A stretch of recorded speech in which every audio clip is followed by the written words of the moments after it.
నమస్తే, welcome to I dream. Yes, 1.5 month అయిపోయింది Congress party అధికారంలోకి వచ్చి. మరి గ్యారంటీలతో అధికారంలోకి వచ్చింది కాబట్టి మరి రెండు గ్యారంటీలు అయితే ఆల్రెడీ అమలు చేసేసారు. ఇంకో 4 గ్యారంటీస్ మీద చాలా మటుకి అప్లికేషన్ ఫామ్స్ తీసుకున్నారు. రేపు మాపు అంటూ వాళ్ళు కాలయాపన చేస్తున్నారు అనేసి అయితే బీఆర్ఎస్ పార్టీ ఆరోపిస్తోంది. ఇంకోవైపు ఏమో పార్లమెంట్ ఎలక్షన్స్ దగ్గరకు వస్తున్నాయి కాబట్టి ఆ రాజకీయం కూడా స్టార్ట్ అయిపోయింది. BJP, BRS and Congress party ఇవి 3 కూడా యాక్టివ్ అయిపోయాయి. సో రాష్ట్రంలో ఏం జరుగుతోంది అండ్ బీఆర్ఎస్ పార్టీలో ఏం జరుగుతోంది ఒకసారి మాట్లాడే ప్రయత్నం చేద్దాం. మనతో పాటు ఉన్నారు మాజీ కార్పొరేషన్ చైర్మన్ ఆఫ్ పశు సంవర్ధక శాఖ బాలరాజు యాదవ్ గారు. సార్ నమస్తే. సార్ నమస్తే సార్. ఏం నడుస్తుంది సార్? కొంచెం బీఆర్ఎస్ యాక్టివ్ అయినట్టుంది. మళ్ళీ తెలంగాణ భవన్లో మీరు మీటింగ్స్ అవి ఇవి పెట్టుకుంటున్నట్టున్నారు. ఏం చర్చలు నడుస్తున్నాయి సార్? గంటలు కూర్చొని మస్తు చర్చ అయితే చేస్తున్నారు. ఏం నడుస్తుంది? డెఫినెట్గా మేడం, ఇలా ఐ డ్రీమ్ ప్రేక్షకులకి ముందుగా నూతన సంవత్సర శుభాకాంక్షలు తెలియజేస్తూ, ప్రధానంగా తెలంగాణ సమాజం మీ ఛానల్ ద్వారా తెలుసుకోవాల్సింది ఏంటంటే, ఇలా బీఆర్ఎస్ పార్టీ కానీ టీఆర్ఎస్ పార్టీ కానీ తెలంగాణ సంబంధించిన బ్రాండ్ అంబాసిడర్ ఇలా కేసీఆర్ గారి నాయకత్వం, కేసీఆర్ గారి యొక్క ఆలోచన విధానం అంతా కూడా తెలంగాణ ఎట్లా బాగుపడాలో, తెలంగాణ ఎట్లా నిలవాలి, తెలంగాణ ఎట్లా గెలవాలనే ఆలోచన తప్ప కొత్త విధానం కాదు. కానీ తెలంగాణ ఎట్లా గెలవాలి, తెలంగాణ ఎట్లా నిలవాలనే నాయకుడిని ఏమో ఇలా తెలంగాణ సమాజం కిందుంచింది. తెలంగాణ మొత్తము అన్యాయం చేస్తూ తెలంగాణ ఉద్యమానికి ఊపిరి లేకుండా తెలంగాణ ఉద్యమాన్ని కిల్ చేసిన వాళ్ళేమో ఇలా హీరో లెక్క ఉన్నారు. దీన్ని తెలంగాణ సమాజం ఐ డ్రీమ్ ద్వారా నా మాటల్ని గమనించాల్సిన అవసరం ఉంది. అదే క్రమంలో ఇలా తెలంగాణ అస్తిత్వానికి గొంతుకైనటువంటి గొంతు, తెలంగాణ ఉద్యమానికి ఊపిరైన గొంతు, తెలంగాణ ఉద్యమం అంటేనే కేసీఆర్ అనే చెప్పుకునే 3 అక్షరాల పదాలు ఇలా మూగపోయినవి. తెలంగాణ ఉద్యమంలో రైఫిల్ పెట్టిన వాళ్ళు, తెలంగాణ ఉద్యమాన్ని వ్యతిరేకించిన వాళ్ళు, తెలంగాణ ఉద్యమాన్ని వ్యతిరేకిస్తున్న వాళ్ళ మాటల వెనకాల నడిచిన వాళ్ళు ఇలా తెలంగాణ రాష్ట్రంలో అధికారం ఉండడం అనేది ఇలా మా దురదృష్టకరంగా భావిస్తా ఉన్నాను నేను. ఇటువంటి తెలంగాణ ఉద్యమంలో భాగస్వామ్యమైన వాడిగా, విద్యార్థి నాయకుడిగా మా కళ్ళు చెమరిల్తా ఉన్నాయి. ప్రజలతో ఎక్కడ మేము కనెక్టివిటీ కోల్పోయింది. మీ పార్టీలో లేరా సార్ అట్లా చేసిన వాళ్ళు? మీ పార్టీలో కూడా ఉన్నారు కదా. ఎస్, అంటే తెలంగాణ నేను అనేది అంటే మా కారు డ్రైవరు తెలంగాణ ఉద్యమ నాయకుడు. ఇలా Congress party car driver Telangana ఉద్యమ ద్రోహి. అంటే సీట్లో స్థానం ఇచ్చినాం తప్ప మెయిన్ సీట్లో స్థానం ఇవ్వలేదు బీఆర్ఎస్ పార్టీలో కానీ టీఆర్ఎస్ కానీ. ఇలా కారు స్టీరింగ్ నడిపేటువంటి డ్రైవర్ తోలే వాళ్ళు ఎవరైతే ఉన్నారో తెలంగాణ ఉద్యమ నాయకుడు. ఇలా కాంగ్రెస్ పార్టీ కూడా ఆ ఎజెండాను మాకు చెప్తా ఉంది. కానీ కాంగ్రెస్ పార్టీ స్టీరింగ్ నడిపే వాళ్ళు తెలంగాణ ఉద్యమ ద్రోహి. చైర్లో ఎంతమంది ఉంటే ఉపయోగం, సీట్లలో బస్ సీట్లో ఎంతమంది ఉపయోగం ఉంటే ఉపయోగం, కానీ మెయిన్ చైర్లు ఉన్న వాళ్ళు ఎవరు అనేది ఇలా ప్రజలు ఆలోచన చేయాల్సిన అవసరం ఉంది. ఆ క్రమంలోనే ఆ కనెక్టివిటీ అంటే ప్రజలతో ఎక్కడైతే కనెక్టివిటీ మిస్ అయినామో ఆ పేగుబంధం ఏదైతే ఉందో ఇవాళ నేను చెప్తా ఉన్నాను. నేను తెలంగాణ అస్తిత్వానికి జెండాను బాతేది బీఆర్ఎస్ఏ, కేసీఆర్ నాయకత్వమే ఎప్పటికైనా మరెప్పటికైనా అనే దాన్ని ఐ డ్రీమ్ ద్వారా ఇలా స్పష్టంగా చెప్తాను. మీ అధినాయకుడిగా చెప్పిండు కదా సార్, ఇంకా నో మోర్ ఉద్యమ పార్టీ, ఇది ఫక్త్ రాజకీయ పార్టీ అని తనే చెప్పారు. మీరు ఇంకా ఉద్యమ పార్టీ అంటున్నారు, ఇంకా ఉద్యమ నాయకులం అంటున్నారు. ఎందుకు ఇట్లా ఇంకా సెంటిమెంట్ రాజకీయాలు చేసే ప్రయత్నం చేస్తున్నారు? ఓడిపోయినరు కాబట్టా లేకపోతే గెలిచినా కూడా ఇట్లనే మాట్లాడుతుంటారా? ఎప్పటికైనా అదే ఉంటుంది. దూదిమెట్ట బాలరాజు యాదవ్ అనే వ్యక్తికి రేపు మంత్రి కావచ్చు, ఎమ్మెల్యే కావచ్చు భవిష్యత్తులో. కానీ తెలంగాణ ఉద్యమంలో భాగస్వామ్యం అయిన తెలంగాణ ఉద్యమ నాయకత్వంలో, తెలంగాణ ఉద్యమ పోరాటంలో ఒక పేజీ, నాకు ఒక పేజీలో ఒక అక్షరం ఉందని చెప్పుకుంటే చాలు కదా. కేసీఆర్ అనే నాయకుడికి కూడా తెలంగాణ రాష్ట్రాన్ని సాధించినాం అనేటువంటి నాయకుడి కంటే గొప్ప పేరు కంటే తెలంగాణ ముఖ్యమంత్రికి పెద్ద పేరు అని మీరు అనుకుంటా ఉన్నారా? తెలంగాణ ముఖ్యమంత్రి అనే పేరు తెలంగాణ రాష్ట్ర ఉద్యమ నాయకుడు, తెలంగాణ రాష్ట్రాన్ని సాధించిన నాయకుడు అనే పేరు కంటే చాలా చిన్నది అంటున్నారు ముఖ్యమంత్రి అనేది. కాబట్టి ప్రజలు చూసే గమనంలో, పోయే తీరులో రాజకీయ పార్టీగా మా యొక్క విధానం కొంత ముందుకు పోవచ్చు. కానీ మా డిఎన్ఏ అంతా కూడా తెలంగాణ అస్తిత్వ డిఎన్ఏని, తెలంగాణ ప్రజల వాదం నిలబడే డిఎన్ఏ తప్ప కొత్తది కాదనేది మీ టీవీ ద్వారా తెలియజేస్తామని. 10 ఏళ్లకే ఎందుకు అంటే ప్రజలు మరి మిమ్మల్ని ప్రతిపక్షంలో ఉండాలని ఎందుకు కోరుకున్నారు అనుకుంటున్నారు? మీ రివ్యూస్ కానీ మీ సర్వేస్ కానీ ఏం చెప్తున్నాయి? మీరన్నా నిజం చెప్పారు. ఎస్, అంటే అలువు కానీ హామీలను గత వేరే పార్టీలు ఇవ్వచ్చు. ప్లస్ అదే క్రమంలో తెలంగాణలో మేమేమనుకున్నామంటే ప్రజలందరికీ కూడా కేసీఆర్ గారి నాయకత్వంలో అన్ని అవకాశాలు ఇచ్చాం. కానీ ఎక్కడో కనెక్టివిటీ అయితే మిస్ అయింది. అంటే తెలంగాణ ప్రజలకు ఒక గుణం ఉంటుంది, ఏంటంటే ప్రేమ గుణం ఉంటుంది. అంటే ఆ రోజు తెలంగాణ ఉద్యమంలో దూదిమెట్ట బాలరాజు యాదవ్ అనే వానికి ఆ రోజు ఉన్నటువంటి అధికారంలో కాంగ్రెస్ పార్టీ నన్ను 3 రకాలుగా అణచివేయవచ్చు. అధికారం ద్వారా అణచివేయవచ్చు, డబ్బులు ఇచ్చి అణచివేయవచ్చు, లేకపోతే పదవులు ఇచ్చి అణచివేయవచ్చు. నీ పదవి, నీ డబ్బు, నీ అధికారం నా ఎంట్రికతో సమానం బిడ్డ, తెలంగాణ రాష్ట్రమే రావాలని కొట్లాడినే వాళ్ళం. ఆ రోజు బాష్పవాయు గోళాలైనా, జైలు గోడలతో సావాసమైనా, లేకపోతే ఫిరంగి తూటాల చప్పుళ్ళైనా కూడా నీ లెక్క లేకుండా కొట్లాడినాం కదా. అది తెలంగాణలో ఉన్నటువంటి ఈ మూడింటికి తెలంగాణ ప్రజలకు ఉన్న గుండెల్లో ఉన్న చప్పుడు. అది ఎక్కడైనా కనెక్టివిటీ ఏమైనా మిస్ అయినమేమనేటువంటి ఒక అంశం మాత్రం ఎప్పుడు నా గుండెల్లో తొలుస్తూ ఉంటుంది. కానీ ఆ పవర్ అంటే ఈ 10 సంవత్సరాల కాలంలో పవర్ ఉన్న సందర్భంలో ఈ కనెక్టివిటీ మిస్ అయినట్టుంది. ఈ కనెక్టివిటీ మిస్ కావడంతో ప్రజలు బీఆర్ఎస్కు టీఆర్ఎస్ దూరమైన భావన అనిపిస్తూ ఉంది. దీన్ని నేను ఎప్పుడు కూడా మా పార్టీ నాయకత్వానికి, పార్టీ సంబంధించిన ముఖ్యం చెప్తా ఉన్నాను. కానీ ఇప్పటికీ ఎప్పటికి చెప్పేది ఒకటి ఏంటంటే ఈ మూడుని కాపాడేది అంటే ఎప్పటికైనా ఇవాళ కాంగ్రెస్ పార్టీ రావచ్చు, రేపు భారతీయ జనతా పార్టీ మేము రావండి మాకు రేపు ఓట్లు వేయండి అని చెప్పొచ్చు. కానీ ఈ ఎజెండాను అంటే ఇవాళ తెలంగాణ సాంస్కృతిక ఎజెండాను కావచ్చు, తెలంగాణ అస్తిత్వ ఎజెండాని కావచ్చు, తెలంగాణ భాష ఎజెండాని కావచ్చు, కాపాడేది మాత్రం బీఆర్ఎస్ఏ, టీఆర్ఎస్ఏ. అది కేసీఆర్ మాత్రం స్పష్టంగా ఇప్పటికీ ఎప్పటికీ చెప్పగలరు. ఉద్యమకారుడిగా, ఓయూ స్టూడెంట్గా, ఓయూలోనే ఉద్యమం స్టార్ట్ అయింది. ఓయూ స్టూడెంట్స్ నిజంగానే సాటిస్ఫై ఉండేనా బీఆర్ఎస్ పార్టీ హయాంలా? ఎందుకంటే నిరుద్యోగులు ఎక్కువగా నిరసన తెలిపినటువంటి ప్రాంతం అక్కడి నుంచే. మీరు దీన్ని డిఫెండ్ చేస్తారా, లేకపోతే నిజంగానే యాక్సెప్ట్ చేస్తారా నిజంగానే తప్పు జరిగింది అని? నేనేంటంటే ఎక్కడైతే ఆకాంక్షల కోసం కొట్లాడిన ప్రాంతం ఉందో అందరి ఆకాంక్షలు ఒకే, ఏ పార్టీ కానీ, ఏ రాజకీయ పార్టీ కానీ, ఏ ప్రభుత్వం కానీ వాటిని ఫుల్ఫిల్ చేయలేదు. ఆ క్రమంలోనే ఆకాంక్షలు ఒకవేళ ఫుల్ఫిల్ చేయకపోతే ఎందుకు చేయలేకపోయినామనేటువంటి అంశాన్ని తెలంగాణ ప్రజలను కన్విన్స్ చేసే క్రమం కూడా, నిరుద్యోగులు కన్విన్స్ చేసే క్రమం కూడా మేము చేయలేకపోయినాం. 100%గా ఏదో దాచుకోవాల్సిన అవసరం లేదు. టీవీ ద్వారా వాళ్ళ ఆకాంక్షలు ఏంటి, వాళ్ళు దేనికోసం పనిచేసిర్రు, ఎవరి ప్రయోజనాల కోసం పనిచేసిర్రు, ఎందుకోసం పనిచేశారనే ఒక క్వశ్చన్ మార్క్ వాళ్ళు లేపినప్పుడు ఆ క్వశ్చన్ మార్క్కి మనం జవాబు చెప్పాల్సిన అంశం తెలంగాణ ప్రభుత్వం మీద, తెలంగాణ ఉద్యమ పార్టీ మీద, బీఆర్ఎస్ మీద, టీఆర్ఎస్ మీద ఉండే. పేపర్ లీకేజ్లు ఎందుకైనా సార్? 100% ఇవాళ చెప్తాను నేను. ఇవాళ పేపర్ లీకేజీల పేరుతో జరిగినటువంటి తతంగమే కావచ్చు.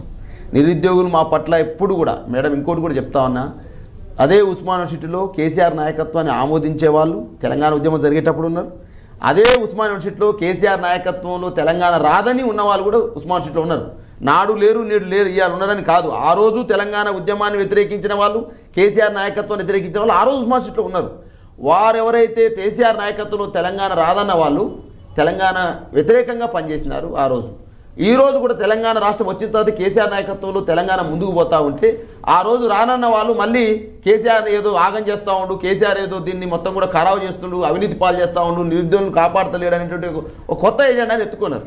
అంటే ప్రజలు ఏమంటారు కదా, పాత ఒక వింత అంటే ఇప్పుడు చెప్తారు, పాత ఒక వింత, పాత ఒక రోత, కొత్త ఒక వింత అని మాట్లాడతారు.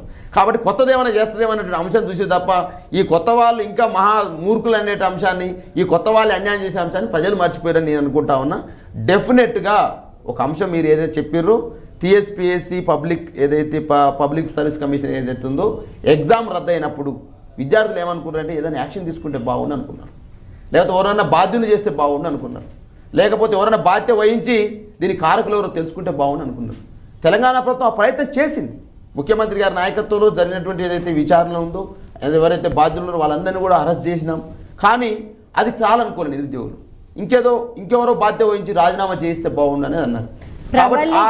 ప్రవళిక అనే పాప చనిపోతే కూడా దాన్ని కూడా రాజకీయం చేసే ప్రయత్నం చేశారు అనేది కూడా, ఇవన్నీ కూడా మీకు యాడ్ ఆన్ అయ్యి మీరు ఓడిపోవడానికి వన్ ఆఫ్ ది రీజన్ అని ఈ చర్చ కూడా నడిచింది. డెఫినెట్గా ఇప్పుడు కర్ణుడి చావుకు 100 కారణాలు, 1,000,000 కారణాలు అనే సామెత ఏదైతుందో ఇలా బీఆర్ఎస్ పార్టీ ఓడిపోవడానికి ఒకే కారణం నేను చెప్పలేను.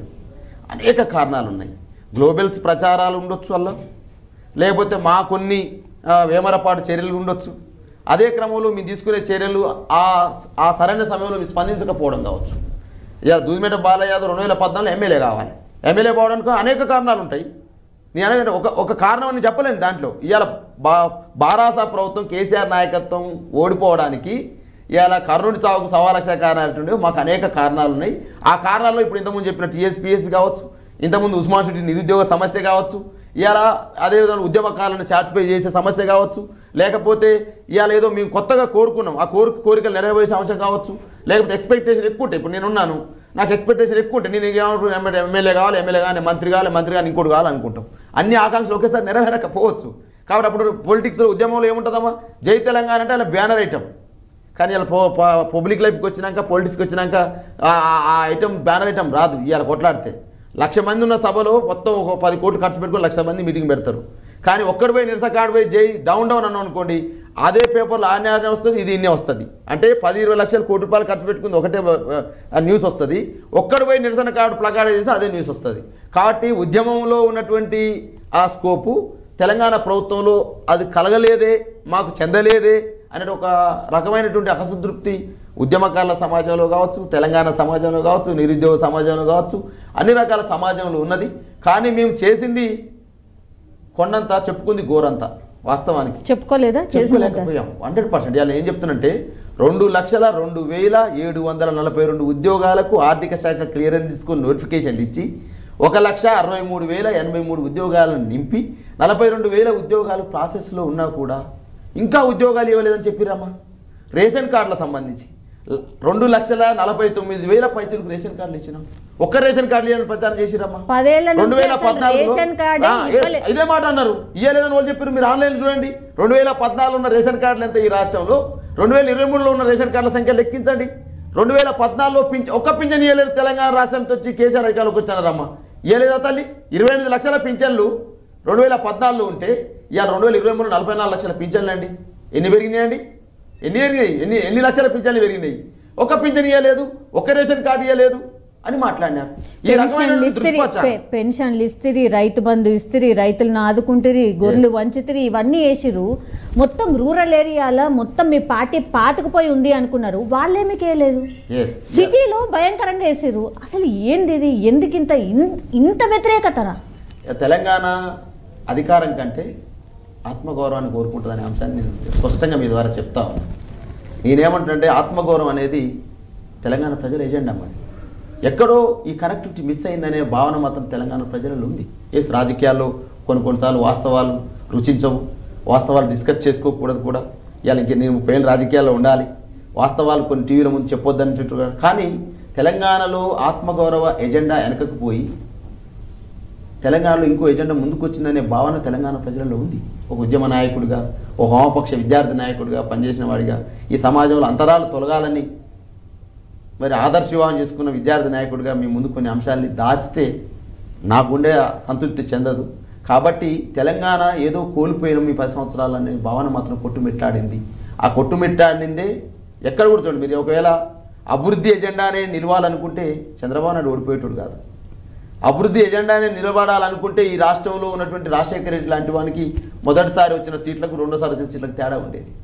ఈ దేశంలో అనేక ప్రభుత్వాలు అభివృద్ధి ఎజెండానే పనిచేస్తాయి. కానీ ఏదో లింకప్ తెలంగాణలో కూడా అటువంటి లింకప్ మిస్ అయిందేమో అనేటువంటి అంశం మాత్రం ఇలా తెలంగాణ ప్రజల్లో ఉంది. ఓకే, ఏదేమైనా ఒక చిన్న స్పీడ్ బ్రేకర్ వచ్చింది. ఆ స్పీడ్ బ్రేకర్లో అనేక అంశాలని మేము రెక్టిఫై చేసుకుంటూ ఉంటాం. అదేవిధంగా విమర్శ, ఆత్మవిమర్శ, స్వవిమర్శ, పరవిమర్శ. కేసీఆర్ గారు ప్రగతి భవన్ కట్టుకున్నారు, 100 కోట్లు ఖర్చు పెట్టినారు. ఎవరి కోసం ఖర్చు పెట్టుకున్నారండి? ఇలా బళ్ళు బట్టి ఉంటలేదు. ప్రభుత్వాలు మారితే సెక్రటరీ కట్టుకున్నారు. ఎవరి కోసం కట్టుకుంటే కేసీఆర్ సొంత సెక్రటరీ మారింది కాబట్టి ఉంటున్నారు. లేకపోతే కేసీఆర్ గారే కదా ఉండాలి. అంత పెద్ద మహల్ ఎందుకు? సచివాలయం అప్పులు చేసి అక్కడెందుకు? సచివాలయం బాగుండే కదా, దాన్ని ఎందుకు కూల్చేసి కట్టిర్రు అని ఇవన్నీ ఉన్నాయి. అంటే అప్పుల రాష్ట్రంగా మార్చి అసలు అవసరం లేని కాడ ఎందుకు కట్టిండ్రు చాలా మంది మాట్లాడుతున్నారు. మీకు కూడా తెలుసు సౌమ్య గారు, భారతదేశంలో అనేక 28 రాష్ట్రాలు ఉన్నాయి. 6,59,000 కోట్లు తమిళనాడు, 5,55,000 కోట్లు మధ్యప్రదేశ్ అప్పులు. ఏ రాష్ట్రానికి అప్పులు లేవండి? తెలంగాణకి ఉన్నాయి అప్పులు. తెలంగాణలో సంక్షేమ కార్యక్రమాలు చూడరా? ఆ అప్పులు ఏమైనా కేసీఆర్ గారు ఏమైనా ఇంటికాడ ఇల్లు కట్టుకుంటాను తీసుకుపోయాడా, లేకపోతే పిల్లలు చదువుకుంటాను తీసుకుపోయాడా? ఈ రాష్ట్ర ప్రగతి కోసం తీసుకొచ్చిండు. గత పాలకుల బడ్జెట్ చేసిన అప్పులు నేతల జేబుల్లోకి, కేసీఆర్ గారి నాయకత్వంలో బడ్జెట్ ప్రజల చేతుల్లోకి పోయింది అంటున్నా నేను. సంపద పెంచు, ప్రజలకు పంచిన మేమేం ఇంట్లో తీసుకోలే. ఇలా కేసీఆర్ గారు ఇలా అనేక రకాల మాటలు మాట్లాడిన వాళ్ళు ఇలా సమాధానం చెప్పాలి. వాస్తవానికి ఎందుకు ప్రగతి భవన్లో ఉంటున్న బట్టి విక్రమార్క చెప్పాలి, ఉత్తమ్ కుమార్ ఇరిగేషన్ మినిస్టర్ చెప్పాలి. 100 కోట్ల ఆస్తులు ఉన్నాయని చెప్పేసి మాట్లాడిన చెయ్యి లెక్క చూపెట్టు. మొత్తం 100 రూముల ప్రగతి భవన్లో 100 రూములు అని చెప్పేసి అన్నారు కదా. మరి 100 రూముల్లో 50 రూములు మల్లు బట్టి విక్రమార్క ఉంటామా, 50 రూములు రేవంత్ రెడ్డి ఉంటామా? సరిపోవట్లేదని బయట ఎందుకుంటుంటారు రేవంత్ రెడ్డి? అబద్ధాలు చెప్పడం, దుష్ప్రచారాలు చేయడం, గ్లోబల్స్ మించిన దుష్ప్రచారాన్ని కేసీఆర్ నాయకత్వం చేసినారు. వాళ్ళు సక్సెస్ అయినారు. నువ్వు మాట్లాడినావు కదా, కేసీఆర్ ప్రగతి భవన్ రాట్లేడు, జనాలు రానితలేడు. ఏం చేసినావు? కంచె దొరికించి వాళ్ళ కోసం తెలుసా? ముఖ్యమంత్రి ఎట్లా లేడు కంచె దొరికిస్తారు. దానికో షూపోటపు కాన్వాయిలు వాడు ముఖ్యమంత్రి అని చెప్తాడు. వాళ్ళ తమ్ముడు మాత్రం పెద్ద కాన్వాయ్ అవుతాడు, తిరుపతి రెడ్డి కొండలేటి కాన్వాయిలు వాడతాడు, సెక్యూరిటీ గార్డు పెట్టుకుంటాడు, మంత్రులు కూర్చేటువంటి సభా ప్రాంగణంలో కూర్చుంటారు. అది వాళ్ళ పరిపాలన అండి. కేసీఆర్ని బదనాం చేస్తున్నటువంటి క్రమంలో బీఆర్ఎస్ సైనికులుగా మేము దాన్ని ఎదుర్కోలేకపోయినాం. ఇలా మేము విఫలమైన, కేసీఆర్ గారు విఫలం కాదు, మేము విఫలమైన అని చెప్తా ఉన్నా నేను. కేసీఆర్ గారు మీరు చేస్తున్న దుష్ప్రచారాన్ని అడ్డుకోవడంలో మేము విఫలమైనము. ఏం చేయలేదు కేసీఆర్ తెలంగాణకి? ఏం తప్పు చేశాడా? రైతాంగం నీళ్ళు ఇవ్వడం తప్ప, ఇప్పుడు ధాన్యం కొనుగోలు పెంచడం తప్ప, ఇప్పుడు ఎలక్షన్స్ లో ఓడిపోయింది సార్. మీరు నిరాశలో ఉన్నారా? ఇప్పుడు మళ్ళీ పార్లమెంట్ ఎలక్షన్స్ వస్తున్నాయి కాబట్టి ఇప్పుడు ఎట్లా ప్రిపేర్ అవుతున్నారు? మరి ఇంతకు ముందు అన్నారు కదా స్పీడ్ బ్రేకర్ మాత్రమే ఇది అని. మరి స్పీడ్ బ్రేకర్ని ఫాస్ట్గా దాటుతారా లేకపోతే మెల్లగా దాటిచ్చే ప్రయత్నం చేస్తారా? ఏం చేస్తారు? అంటే ఏ బీఆర్ఎస్ పార్టీకి కానీ టీఆర్ఎస్ పార్టీకి కానీ కింద పడడం కొత్త కాదమ్మా. 2010లో పడ్డాం, 2008లో పడ్డాం, 2001 నుంచి అనేక ఒడిదొడుకులు వచ్చినాయి ఉద్యమంలో. మమ్మల్ని కిల్ చేద్దామన్న వాళ్ళే తప్ప పైకి వేద్దామన్న వాళ్ళు ఎవరు లేరు. డెఫినెట్గా ఇది ఏదైతే రిజల్ట్ వచ్చిందో ఆ రిజల్ట్ని ఖచ్చితంగా అవలోకనం చేసుకుంటాం, డెఫినెట్గా ఆత్మవిమర్శ చేసుకుంటాం. ఖచ్చితంగా మా గమనం ఎటువైపు అనేటువంటి దాన్ని ఖచ్చితంగా భవిష్యత్తు కోసం ఆలోచన చేస్తాం. ఇవాళ 6 గ్యారంటీల పేరుతోటి 420 హామీలు ఇచ్చిన కాంగ్రెస్ పార్టీ రేపు పార్లమెంట్ ఎలక్షన్లో ప్రజల ముందుకు పోవాల్సిన అవసరం ఉంది. 42 రోజులు ఇవాళకి చిన్న రోజులు ఏం కాలే, ఇంకా మిగిలిన 60 రోజులే మిగిలినాయి. వాళ్ళు ఏం చేశారు? పత్రం ఇచ్చినారు, ఆ పత్రంలో క్లారిటీ లేవు. ఉద్యమకారులని చెప్పినారు. ఉద్యమకారులు అంటే ఎవరు? పాల్గొన్నోళ్ళ, కేసులు ఉన్నోళ్ళ, జైలు కార్డు ఉన్నోళ్ళ? ఆ క్లారిటీ లేదు. అదేవిధంగా 200 రూపాయల విద్యుత్ అన్నారు, గృహజ్యోతి అన్నారు. 200 రూపాయలు 200 యూనిట్లు వాళ్ళకి ఇస్తారు, పేదవాళ్ళకి ఇస్తారు, వాళ్ళకి తెలియదు. 2500 సపోర్ట్ ప్రైస్ మహిళలకు అన్నారు, ఉద్యోగ మహిళకి ఇస్తారా, పేద మహిళకి ఇస్తారా, ప్రైవేట్ ఎంప్లాయీకి ఇస్తారా? ఆ క్లారిటీ లేదు. అకౌంట్ నెంబరే లేదు. ఎట్లా సో పైసలు నువ్వు ఎన్ని రోజులు డిజిటలైజ్ అవుతుంది అందరికి? ఎవరికి? 19వ తారీఖు వాళ్ళు ఏమన్నారు? 18 చెప్పుకున్నాము, వాళ్ళే చెప్పారు తల్లి, నేనేమనలేదు. వాళ్ళు ఏమన్నా డిసెంబర్ 28వ తారీఖు నుంచి జనవరి 8వ తారీఖు వరకు అయిపోతాయని చెప్పారమ్మా. 8 నుంచి 18 వరకు మొత్తం ఆన్లైన్ మొత్తం అయిపోద్ది అన్నారు. అయిందమ్మ ఇలా 19వ తారీఖు అయిందా? నువ్వే చెప్పు, నేనేమనను. అంటే వాళ్ళుగా డెడ్లైన్ విధించి మేమేదో చేస్తామని చెప్పి అబద్ధాలు చెప్పి ఇలా కేసీఆర్ గారిని బదనాం చేసి మేమేదో అన్యాయం చేసినట్టు. ఎవరమ్మా ఈ తెలంగాణ అస్తిత్వాన్ని కాపాడింది? నిజం కాదా? నీకు తెలియదా? మీరు జర్నలిజంలో చూడలేరా? ఉద్యమంలో మీరు నడవలేదా? మమ్మల్ని అందరినీ చూడలేదా? మమ్మల్ని అందరినీ మైకులో పెట్టి మాట్లాడియలేదా? మేమెవరం ద్రోహులమా? మేము కేసీఆర్ ఏమో ద్రోహేయండు తెలంగాణకు ద్రోహం హీరోనేమో ద్రోహేయండు, వీళ్ళనేమో హీరో అయ్యిండు. ఏం చేస్తాం? ఈ దరిద్రం దాపురించుకుంది తెలంగాణలో. కాబట్టి డెఫినెట్గా మేము ఎట్టి పరిస్థితి వెనక తగ్గేది లేదు. 100కు 100% బరాబర్ తెలంగాణ కోసం కాంగ్రెస్ పార్టీ ఏదైతే 6 గ్యారంటీలు ఇచ్చిందో, 420 హామీలు ఇచ్చిందో ప్రజల ముందు పెడతాము. ఇలా ఏ మహిళా ఉచిత బస్సు ప్రయాణం ఇచ్చారు. హైదరాబాద్లో ఎన్ని బస్సులు కావాలి? 6000 బస్సులు కావాలి.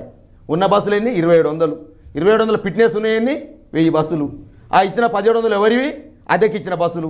అద్దెకిచ్చిన బస్సులు మొత్తం కొట్లాడుతూ ఉన్నారు, మా బస్సులు ఇవ్వమని. మహిళలందరూ పోయి సీట్లు లేక కొట్లాడుతూ ఉన్నారు. బస్ పాలు తీసిన పోరగాళ్ళు పైన ఎక్కుతూ ఉన్నారు ఫుట్పాత్ మీద. దాని కాలంగా కర్ణాటకలో పెట్టారు కదా, మాకు పరిపాలన చేత కాదంటే ఏంది, మేము మాకు బొచ్చడ అనుభవం ఉంది, మాకు ఇందిరమ్మ కాంచి పరిపాలిస్తున్నావు, నెహ్రూ కాంచి పరిపాలిస్తున్నావు అన్నారు కదా. మరి ఎందుకు ఆటో కార్మికుల బతుకులు ఆగమవుతున్నాయి? ఇలా సుమారు 6-7 లక్షల మంది ఆటో కార్మికులు అండి. ఇలా మా ఊరు 20 మంది ఉన్నారు. వాళ్ళని కూడా ఎప్పుడు సంక్రాంతి అయిపోయినాక, వ్యవసాయం అంతా అయిపోయినాక రైతు భరోసా నిధులు విడుదల చేస్తావు అంటే వడ్డీ వ్యాపార దగ్గర రైతులు పోవాలనా? మీ బాధ మా సార్ చెప్పింది కమ్మా. ఆల్రెడీ కేసీఆర్ గారు ఎలక్షన్ ప్రచారంలో చెప్పినారు, కాంగ్రెస్ వస్తే క్యూ లైన్లు వస్తాయి అన్నారు, గదే జరిగింది. కాంగ్రెస్ వస్తే దళారుల దందా వస్తుంది అన్నారు. ఇవాళ ప్రజాపాలన దరఖాస్తుకు దరఖాస్తుకి 50 రూపాయలు పెట్టుకునే పరిస్థితి వచ్చింది. ఇవాళ రైతు భరోసా నిధులు ఎప్పుడు చేస్తారండి? మిత్తి వ్యాపారాల దగ్గర, వడ్డీ వ్యాపారాల దగ్గర పోయి వడ్డీలు తెచ్చుకొని అప్పులు చేసినాక ఇస్తారు రైతు భరోసా నిధులు. మీరు అన్నారు కదా 7,700 కోట్లు ట్రెజరీ ఉన్నాయన్నారు కదా. ఎడిపోయినాయి ఆ పదలు? ఎవరు పోయినాయి? ఏ మంత్రికి పోయినాయి ఆ పైసలు? ఇలా ఐటీఎం ద్వారా అడుగుతా ఉన్నా నేను. ఏ మంత్రి ఖాతాలోకి రైతు బంధు నిధులు పోయినాయి? ఉద్యోగులకు మీరు ఇచ్చారు జీతాలు, అప్రిషియేట్ చేస్తా ఉన్నా. మీరు సమయం ఎన్నో తారీఖు ఇచ్చారు? మీరు 1వ తారీఖు ఇచ్చినారు, 6వ తారీఖు ఇచ్చారు. 6వ తారీఖు మా దోస్తుని అడిగిన టీచర్ని, 6వ తారీఖు ఇచ్చారు మీరు జీతాలు. 1వ తారీఖు ప్రచారం చేసుకుంటారు. 6 గ్యారెంటీలు 2 అంశాలు అప్లై చేసి 2 గ్యారెంటీలు అమలు చేసామని చెప్తారు. ఎక్కడ చేసిరండి మీరు? ఒక్కటి కూడా చేయలేరు వీళ్ళు, ఒక్కటి కూడా చేయలేరు. ఆడిపోతే కాళేశ్వరం పోతారు. ఏం చెప్పిండు మురళీధర్? ఈఎన్సీ మురళీధర్ ఏం చెప్పారండి? ప్రజా పరిపాలన కోసం, నీళ్ళు ఇవ్వడం కోసం ఏం చేసినామని చెప్పారు. కానీ కేసీఆర్ మీద ఏం చెప్తే ఏం మాట్లాడుతారు? నువ్వు అట్లా చెప్తే వద్దని చెప్తారు. మరి ఎందుకు ఉన్నది చెప్పింది కదా, ఎందుకు గుంగింది కాళేశ్వరం? కాళేశ్వరం కుంగలేదు, అలా మనుషులు కుంగిపోయినాయి, వాళ్ళ యొక్క విధానం కుంగిపోయింది. ఏసమ్మ అంత గొప్ప ప్రాజెక్ట్ని కట్టినప్పుడు చిన్న చిన్న పొరపాటు జరిగినప్పుడు, చిన్న పొరపాటు అది ఏమంటారు దాన్ని? ఎంత చెప్పండి? మేడిగడ్డ యొక్క ప్రాజెక్ట్ కాస్ట్ ఎంత? 1850 కోట్లు. కాళేశ్వరం మొత్తం కాస్ట్ ఎంత? 90,000 కోట్లు. 90,000 కోట్లలో మేడిగడ్డ యొక్క ప్రాజెక్ట్ యొక్క వ్యయం ఎంతమ్మా? 1850 కోట్లు. 1850 కోట్లకు కాళేశ్వరం మొత్తం కథం అయిపోద్దా? ఎన్ని సొరంగాలు ఉన్నాయో తెలియదు వీళ్ళకు, ఎన్ని కిలోమీటర్ కాలువలు ఉన్నాయో తెలియదు, ఎన్ని నీటి పంప్ హౌజులు ఉన్నాయో తెలియదు, ఎన్ని రిజర్వాయర్లు ఉన్నాయో తెలియదు. ఇవన్నీ ఏం తెలియకుండా కాళేశ్వరం మొత్తం అవుతుంది అని మాట్లాడతారు. ఎట్లా అవుతుంది అవుతారా బిడ్డ? 1850 కోట్లు నాన్న మేడిగడ్డ కాస్ట్. సుందిల కాస్ట్ ఎంత తెలుసా మీకు? అన్నారం కాస్ట్ ఎంత తెలుసా? వీటి యొక్క ప్రాజెక్టు వ్యయమే తెలియదు వీళ్ళకు. లక్షల కోట్ల అవినీతి, 90,000 కోట్ల లక్షల కోట్ల అవినీతి ఎట్లా జరుగుతుంది? ప్రజలు అమ్ముతారు ఊకనే ఏముందల్లా? మాటలు యూట్యూబ్ ఛానల్ అయిపోయినాయి, ఏది పడితే అది మాట్లాడము. బాలరాజు గారు ఏడుంటారు అంటే నెక్స్ట్ పార్లమెంట్ సీట్లో ఎక్కడన్నా కనిపిస్తారా? పోటీలో కనబడబోతున్నారా? ఆస్పిరెంట్ ఉన్నట్టున్నారు కదా ఇక్కడ నుంచి. డెఫినెట్గా ఇప్పుడు రాజకీయాలు చేస్తున్నప్పుడు రాజకీయ అవకాశాలు కావాలని కూడా తప్పులేదు. ఇక దూదిమేట బాలయ్య 2014లోనే అవకాశం నాకు నాగార్జున సాగర్ నుంచి అసెంబ్లీ ఇచ్చాడు వాస్తవానికి. కానీ ఆ రోజున్న పరిస్థితుల్లో నేను దాన్ని కనెక్ట్ కాలేకపోయాను. తదనంతరం కేసీఆర్ గారి గొప్పతనం, కేసీఆర్ గారు ఇవాళ వాస్తవంగా రాజకీయాల్లో నేను నిలబడ్డానంటే మా అమ్మనాలు ఆస్తిపరులు కాదు, మా అమ్మనాలు రాజకీయ నాయకులు అంతకంటే కాదు. ఇవాళ ఒక చిన్న పేద కుటుంబం నుంచి ఉస్మాన్ సిటీకి వచ్చి డాక్టరేట్ పొంది ఇవాళ ఆదర్శవాన్ చేసుకొని ఇద్దరం ఒకేసారి డాక్టరేట్ పోయింది యూనివర్సిటీలో. ఇవాళ నిలబడగలిగినామంటే కేసీఆర్ గారి యొక్క ఇచ్చినటువంటి ప్రోత్సాహం, కేసీఆర్ గారు ఇచ్చిన పదవి. ఇక రాజకీయాల్లో ఎక్కడైనా ఉండొచ్చు, ఏ స్థాయిలో ఉండొచ్చు, కానీ మొదట పెట్టినటువంటి భువనే మాకు ఇంపార్టెంట్. కాబట్టి ఆ లక్ష్యంతో ముందు పోయే క్రమంలో ఇలా భువనగిరి పార్లమెంట్ ఉంది. భువనగిరి పార్లమెంట్ మొదటి నుంచి కూడా బలైన వర్గాలకు సంబంధించినటువంటి పార్లమెంటు. ఎందుకంటే 2009లో అక్కడ బలైన వర్గాల అభ్యర్థి పోటీ చేశాడు, మహాకూటమిని తరపున కూడా. 2014లో బలైన వర్గాల అభ్యర్థి పోటీ చేశాడు, 2019లో బలైన వర్గాల అభ్యర్థి పోటీ చేశాడు. కాబట్టి సామాజిక సమీకరణల రీత్యా 17 పార్లమెంట్ స్థానాల్లో ఒక ఎంఏఎం బొంగ 16 ఉంటే ఇవాళ భువనగిరి ఒకటి, సికింద్రాబాద్ ఒకటి, జహీరాబాద్, ఈ 3 మాత్రమే బీసీలకు ఇచ్చే అవకాశం ఉన్నటువంటి. డెఫినెట్గా భువనగిరి అవకాశం ఉంది. కాబట్టి కేసీఆర్ గారికి అసెంబ్లీ ఎలక్షన్ సమయాలు అడిగాను నేను, ఇప్పుడు అడగలేను నేను. అందరూ కూడా మందిరం, మసీద్, చర్చి ఓపెనింగ్ అయ్యేటప్పుడు అందరూ అసెంబ్లీ కోసం అడుగుతూ ఉన్నారు. కానీ నేను సార్ని పార్లమెంట్ టికెట్ అవకాశం ఇస్తే నాకు ఏమని అడిగినాను. తదనంతరం మా పార్టీ ఒక కేటీఆర్ గారు చెప్పినాను. తర్వాత మా పార్టీలో ఉన్నటువంటి అందరికీ కూడా ఇది నా మెరిట్స్. ఇక నా భార్య సామాజిక వర్గం, నాది ఇంటర్ కాస్ట్ మ్యారేజ్, వాళ్ళు దళిత మాది సామాజిక వర్గం, వాళ్ళ 2.5 లక్షల ఓట్లు అలా ఉన్నాయి. ఇక బీసీల ఓట్లు 8.5 లక్షల ఓట్లు ఉన్నాయి. కాబట్టి ఇల్లో బీసీలలో కూడా 2,65,000 ఓట్లు, గొల్లకుర్మల సామాజిక వర్గం ఓట్లు ఉన్నాయి. కాబట్టి సామాజిక సమీకరణల రీత్యా చూస్తే ప్లస్ ఇంకోటి వామపక్షాల నుంచి వచ్చిన వాడిని 99లో ఎస్ఎఫ్ఐ జిల్లా సెక్రటరీ పనిచేశాను. నల్లగొండ జిల్లాలో పుట్టినటువంటి వెనక బండి గట్టి 16 బండ్లు గట్టి ఏ బండ్లే పోతావు కొడుకు నైజాము సర్కరోడ చుట్టుముట్టు సూర్యపేట నడమ నల్లగొండ నువ్వు ఉండేది గోలుకొండ కిల్ల కింద నీ గోరిగడతం కొడుకు అనేటువంటి నిజాం సంబంధించిన సర్కారును తెలంగాణ సాయుధ పోరాటానికి ఊపిరినటువంటి గడ్డ నల్గొండ జిల్లాలోని భువనగిరి ప్రాంతం. ఎందుకంటే ఆలేరు గతంలో సిపిఐ గెలిచింది, జనగాం సిపిఎం గెలిచింది, తుంగతుర్తి సిపిఎం గెలిచింది, మునుగోడు సిపిఐ గెలిచింది, భువనగిరి సిపిఎం గెలిచింది, ఎకరికల్ సిపిఎం గెలిచింది, ఇబ్రహీంపట్నం సిపిఎం గెలిచింది. వామపక్ష నేపథ్యం ఉన్నటువంటి ప్రాంతం. ప్లస్ నల్గొండ జిల్లాలో పుట్టిన ప్రతి గడ్డి పరక కూడా చైతన్యం ఉంటుంది. ఆ చైతన్యాన్ని పులికి పుచ్చుకొని దూదిమెట్ల బాలయ్య రాజకీయాలకు వచ్చిండు. వామపక్ష విద్యార్థి నాయకుడిగా, తెలంగాణ ఉద్యమ నాయకుడిగా, బలహీన వర్గాల బిడ్డగా, యువ నాయకుడిగా, కేసీఆర్ సైనికుడిగా ఒక అవకాశం ఉంది. అడగడం తప్ప స్వామి గారు? రాజకీయాలు అడగొద్దా? ఎందుకు అడగద్దు? అవకాశాన్ని కోరుకోవడం తప్ప? కానీ మీ పార్టీ చూస్తోందా? మీ వైపు చాలా మంది ఆస్పిరెంట్స్ చాలా మంది ఉంటారు కదా. సర్పంచ్కి 2-3 అడతారు తల్లి, మరి ఇంకే ఎమ్మెల్యేకు 3-4 అడతారు. ఇవాళ ఎంపీకి అడగరా? 100% ఉంటారు. ఆ రేసులో మనం ఎంతవరకు ప్రయాణించడం అనేది ఇంపార్టెంట్. అందరూ పరీక్ష రాస్తారు, అందరికి 100 మార్కులు రావాలని రాస్తారు. ఒకరు 70 వస్తాయి, ఒకరికి 60 వస్తాయి, ఒకరు 45 వస్తాయి, ఒకరు 35 వస్తాయి, ఒకరు ఫెయిల్ అవుతారు. కాబట్టి టాప్ 3లో ఉన్నారా? డిస్టింక్షన్లో ఉంటారు రాజకీయాల్లో. రాసి పెట్టండి, చదువులో డిస్టింక్షన్, రాజకీయాల్లో డిస్టింక్షన్ ఉంటా. బట్ కానీ నేను కోరుకునేది అంటే ప్రజల దగ్గర మాత్రం 36 మార్కులు రావాలని కోరుకుంటా. నేను డిస్టింక్షన్ ప్రయత్నం చేస్తా, కానీ ప్రజల దగ్గర మాత్రం పాస్ మార్కులు రావాలని కోరుకుంటా రాజకీయాల్లో. నేను మొదటగా వాస్తవానికి ఇలా డాక్టరేట్ని, నా భార్య డాక్టరేట్, ఉద్యోగం చేసుకోవచ్చు 2 లక్షల రూపాయలు జీతం, ప్రొఫెసర్ని అవుతా, ఖచ్చితంగా ప్రొఫెసర్ అవుతాను. నా భార్యతో నేనైతే సాంఘిక రీత్యా. కానీ ఇవాళ ఎందుకు రాజకీయాలు అయిపోయినా? ప్రజలంటే ప్రేమ, రాజకీయాలంటే పిచ్చి. ఈ రకంగా రాజకీయాల్లో ఉండి ఏదో కొత్త చేయాలని ఆలోచనతో రాజకీయాలకు వచ్చాను. పైసలు ఉండి రాజకీయాలు రాలే. ఒకవేళ పైసలే రాజకీయాలు శాస్త్రం అనుకుంటే భారతదేశంలో అదాని అంబానీ అవుతాడు తప్ప ప్రధానమంత్రి మోదీ గాడు అంటున్నా. ఒకవేళ పైసలే రాజకీయాలు శాస్త్రం అనుకుంటే తెలంగాణలో కేసీఆర్ ముఖ్యమంత్రి గాడు, మహిళ రామేశ్వరరావు అవుతాడు. రాసి పెట్టుకోండి మీరు. కాబట్టి పైసలు రాజకీయాలు శాసించవు. ప్రజలే చరిత్ర నిర్మాతలంటూ మన గతం చాటుతున్నది. ఎప్పుడైనా ప్రజలే చరిత్ర నిర్మాతలు. ఆ ప్రజలను నమ్ముకొని నేను దూదిమెట్ట బాలయ్య అంటూ రాజకీయాలు చేస్తూ ఉండు తప్ప పైసలు నమ్ముకొని కాదు. డెఫినెట్గా మా అధినాయకత్వం, నాకున్నటువంటి స్పీడ్, ఇలా కేసీఆర్ గారి నాయకత్వంలో ఉన్నట్టు బీఆర్ఎస్ పార్టీకి పైసలను వాళ్ళు కావాల్సింది కాదు. ఇలా కార్యకర్తను కాపాడుకునేవాడు, పార్టీని కాపాడుకునేవాడు. కేసీఆర్ ఇజం అంటే గిదిరా, కేసీఆర్ ఇజం అంటే తెలంగాణ అస్తిత్వం అని చాటి చెప్పేవాడు కావాలి.